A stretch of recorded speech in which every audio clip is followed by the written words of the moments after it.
क्या आपने कभी किसी जगह जाकर बिना किसी कारण के डर या शांति महसूस की है?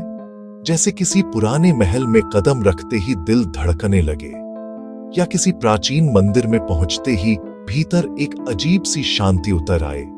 क्या आपने कभी सोचा है ये सब क्यों होता है?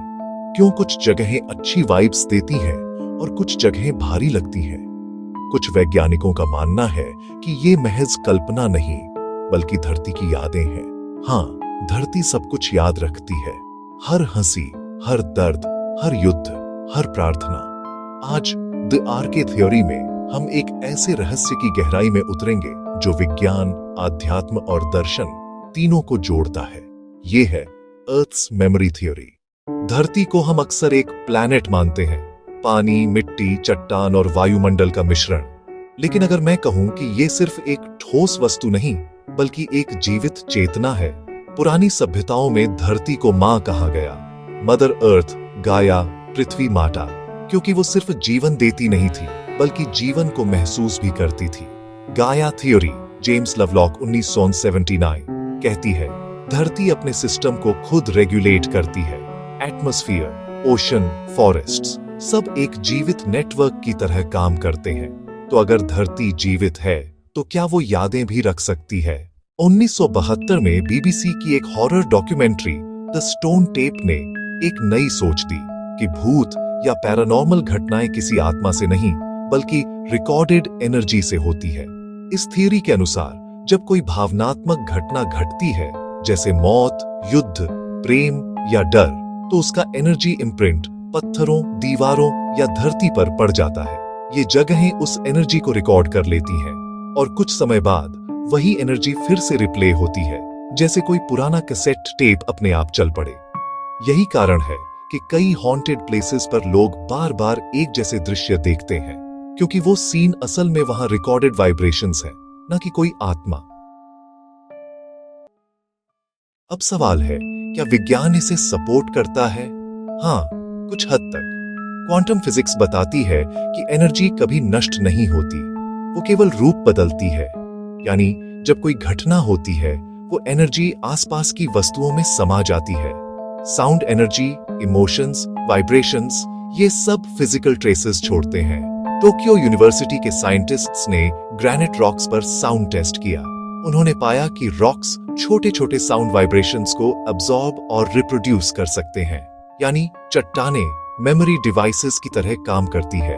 कुछ रिसर्चर्स तो यह तक मानते हैं कि अगर किसी जगह पर भावनात्मक एनर्जी बहुत ज्यादा हो, तो वो जगह इलेक्ट्रोमैग्नेटिक एनोमली दिखा सकती है, जिसे हम स्पिरिचुअल एनर्जी या गोस्ट प्रेजेंस कहते हैं। भारत के वेदों और उपनिषदों में एक शब्द है, आकाशिक रिकॉर्ड्स। माना जाता है कि ब्रह्मांड की हर घटना, हर विचार, हर भावना एक सटल डायमेंशन में रिकॉर्ड हो जाती है, और वो डायमेंशन स्पेस या धरती से जुड़ा होता है। मिस्र के ग्रंथों में इसे बुक ऑफ लाइफ कहा गया। माया सभ्यता इसे कॉस्मिक मेमोरी कहती थी, और तिब्बती योगियों ने तो कहा, ध्यान की गहराई में जाकर आप धरती की यादें देख सकते हैं। क्या यही कारण है कि कुछ सेंट्स किसी स्थान पर जाकर पास्ट इवेंट्स महसूस कर लेते थे? क्योंकि धरती ने वो सब सहेज रखा है।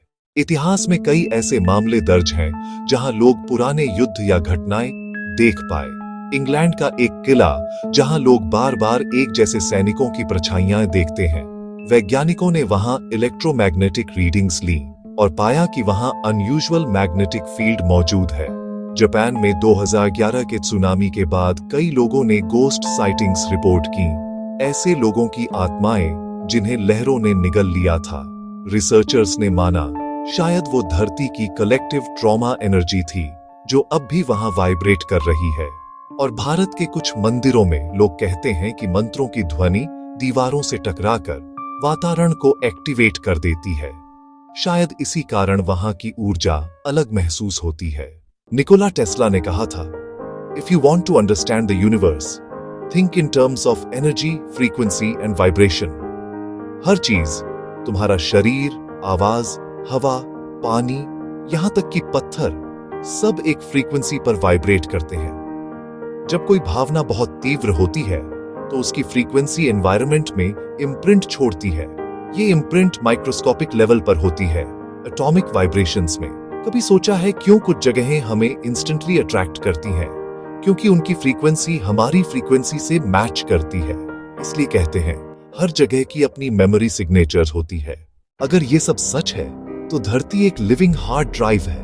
हर स्टेप, हर थॉट, हर साउंड धरती की मिट्टी में, चट्टानों में, हवा में रिकॉर्ड होता जा रहा है। कहीं ये सारी वाइब्रेशंस मिलकर धरती की एक कॉन्शियसनेस फील्ड बना रही हो, एक ऐसी मेमोरी जो इंसान से भी पुरानी है और जो हर युग में हमें सटल सिग्नल्स देती रहती है। तो क्या हम यह कह सकते हैं कि धरती सिर्फ जिंदा नहीं है बल्कि वो याद भी रखती है? अगर ऐसा है तो हम जो सोचते हैं, बोलते हैं या करते हैं वो सब धरती के डीएनए में दर्ज हो रहा है। कभी सोचा है हमारी आने वाली पीढ़ियां इन वाइब्रेशंस को महसूस कर सकती है? शायद इसलिए कुछ जगहें शापित लगती हैं और कुछ जगहें दिव्य, क्योंकि वहां धरती की यादें बोलती हैं।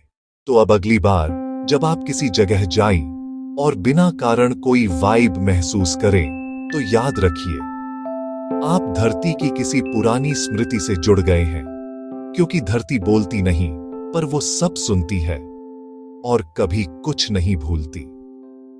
अगर आपको ऐसे मिस्ट्रीज पसंद है तो द आरके थ्योरी को सब्सक्राइब करें, क्योंकि हम लाते रहते हैं ऐसे ही फैसिनेटिंग टॉपिक्स।